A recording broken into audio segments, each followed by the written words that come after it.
Warga Banjar Dinas Santi Karya Desa Ungasan, Kuta Selatan, Badung digegerkan dengan adanya tangisan pada Selasa tanggal 3 September pagi. Ternyata suara itu milik bayi berjenis kelamin laki-laki yang diduga sengaja dibuang.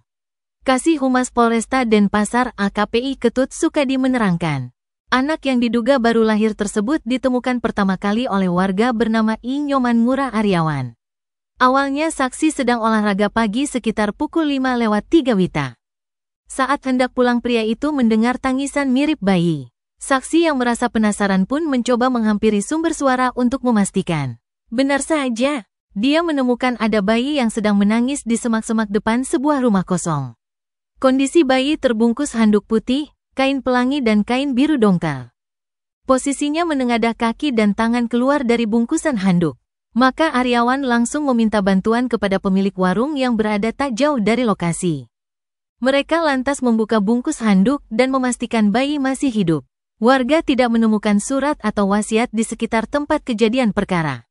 Lalu saksi bersama warga lainnya membawa anak itu ke kantor desa. Selanjutnya diarahkan untuk membawa ke puskesmas agar bayi tersebut mendapat pertolongan.